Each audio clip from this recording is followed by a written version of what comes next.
नमस्कार दोस्तों, आप सभी का इन्वेस्टिंग क्लब से चैनल पर स्वागत है। दोस्तों, आज हम जिस शेयर का एनालिसिस करने वाले हैं उसका नाम है भारतीय एयरटेल। इस कंपनी के बारे में आप जरूर जानते होंगे और ऐसा कोई भी व्यक्ति नहीं होगा जो भारत में इस कंपनी को नहीं जानता होगा।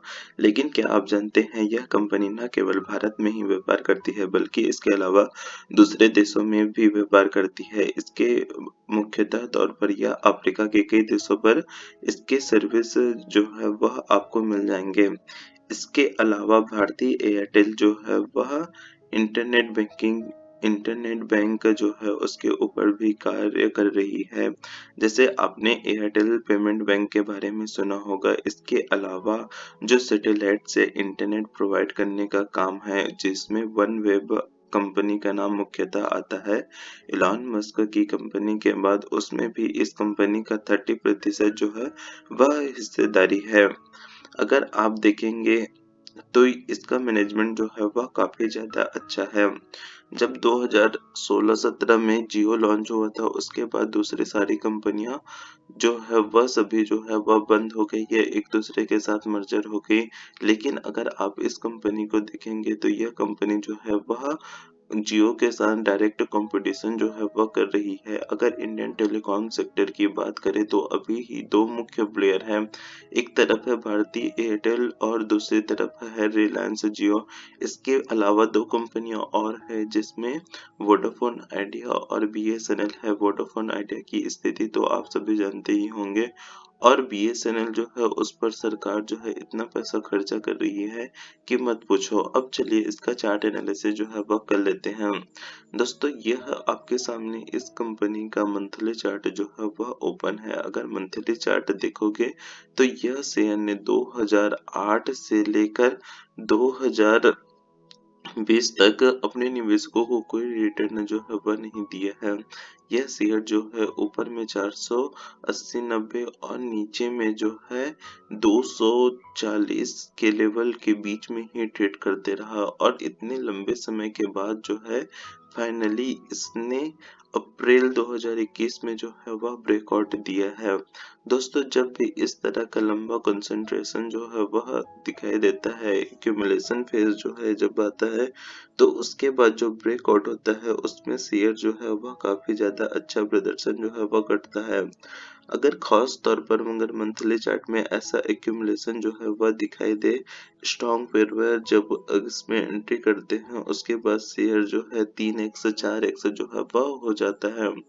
और अगर आप इसके थीम की भी बात करेंगे तो इसमें संभव है, क्योंकि यह कंपनी अभी 5G लॉन्च कर रही है और रिलायंस जियो के साथ इसका डायरेक्टली कंपटीशन है। अगर भारतीय टेलीकॉम सेक्टर की बात करें तो अभी इसकी स्थिति भले ही थोड़ी डामाडोल हो, लेकिन आने वाले समय पर जब मार्केट में डुओपोली हो जाएगी, यानी एक तरफ रिलायंस जियो और एक तरफ भारतीय एयरटेल, तब इनके पास जो है वह प्राइसिंग पावर जो है वह आ जाएगी। तब ये कंपनियां जो है प्राइस जो को मनमाने तौर पर जो है वह बढ़ा सकती है, जो इस कंपनी के लिए काफी अच्छी बात है। इसके अलावा यह कंपनी जो है सैटेलाइट इंटरनेट के क्षेत्र में भी काम कर रही है।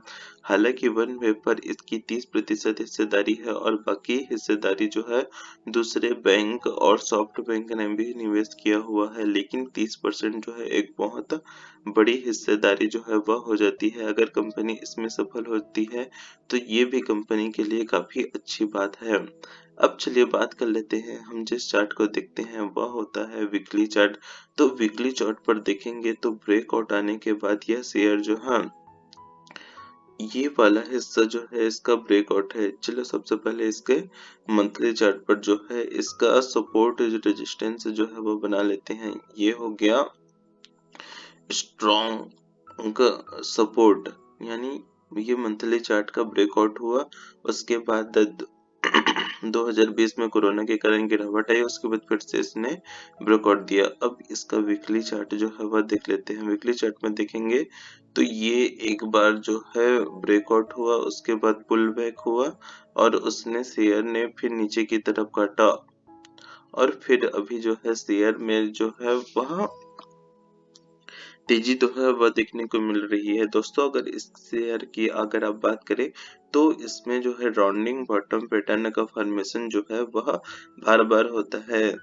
इसको अपन राउंडिंग बॉटम जो है वह नहीं करेंगे, क्योंकि राउंडिंग बॉटम जो है वह मंदी के मार्केट में जो है वह बढ़ता है, उसके पीछे शेयर में गिरावट आनी चाहिए।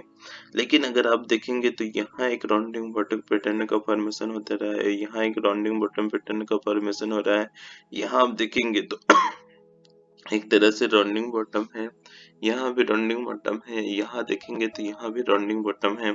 तो वीकली चार्ट पर इसके बार बार जो है राउंडिंग बॉटम पैटर्न का फॉर्मेशन जो है हो रहा है, यानी स्ट्रॉन्ग पेयर जो है इसमें एक्यूमुलेशन का फेज जो है वह शो करता है। अभी आप देखेंगे तो यह शेयर जो है अपनी लाइफ टाइम हाइक पर जो है वह ट्रेड कर रहा है। अगर आप अभी इस शेयर पर इन्वेस्टमेंट के लिए खरीदना चाहते हैं, याद रखिए मैं बात कर रहा हूँ इन्वेस्टमेंट के पर्पज से, तो आपके लिए ये वाला जो लेवल है 630 रुपए का लेवल जो है यह इसके लिए सपोर्ट का जो है वह काम करेगा। अगर आप इसमें देख सकते हैं कि यह शेयर जो है बार बार हायर लो जो है वह बना रही है, यहाँ पर एक लो बनाया, यहाँ पर एक लो बनाया, यहाँ एक लो बनाया, और अपने पुराने वाले लो को हमेशा जो है रिस्पेक्ट कर रहा है। तो अगर आप इन्वेस्टमेंट के लिए खरीदना चाहते हैं तो यहाँ से यहाँ तक जो है आपको स्टॉप लॉस जो है वह लगाना पड़ेगा। अगर आप ट्रेडिंग के पर्पज से खरीदना चाहते हैं तो आप कहीं भी लगा सकते हैं। अभी जैसे ये शेयर यहाँ ब्रेकआउट दिया, आप यहाँ पर जो है अपना स्टॉप लॉस जो है वह लगा सकते हैं। चलिए अपन इसका डेली चार्ट पर जो है इसका एनालिसिस जो है वो करते हैं। ये आप देख सकते हैं यहाँ एक राउंडिंग बॉटम पैटर्न का फॉर्मेशन जो है वह हो रहा है, राउंडिंग पैटर्न का फॉर्मेशन जो है वह हो रहा है। यहाँ भी देखेंगे तो एक राउंडिंग पैटर्न का फॉर्मेशन जो है वह हो रहा है। अगर आप इस शेयर में अभी निवेश करना चाहते हैं तो आप थोड़ी क्वांटिटी जो है वो निवेश कर सकते हैं। बाद में जो है इसमें जब अगर गिरावट आए या थोड़ी राउंडिंग पैटर्न पर टाइप का फॉर्मेशन को हो, तब जो है आप इसमें और एंट्री जो है वह करने के बारे में सोच सकते हैं। दोस्तों यह वीडियो किसी कोई बाय या सेल का रिकमेंडेशन नहीं है, यह केवल चार्ट का टेक्निकल आधार पर एनालिसिस है। अगर आप इस शेयर पर निवेश करना चाहते हैं तो अपने फाइनेंशियल एडवाइजर से संपर्क जो है वह जरूर कर लें। और अगर आप अपना डीमेट अकाउंट जो है वह नहीं खुलवाए हैं अभी तक, तो नीचे ली डिस्क्रिप्शन के माध्यम से जो है वह खुलवा सकते हैं। अगर आप IIFL के साथ अपना खाता खुलवाते हैं तो आपको 10,000 रुपए तक का कैशबैक जो है वह मिलेगा। धन्यवाद। आशा करता हूँ आपको यह जानकारी अच्छी लगी है।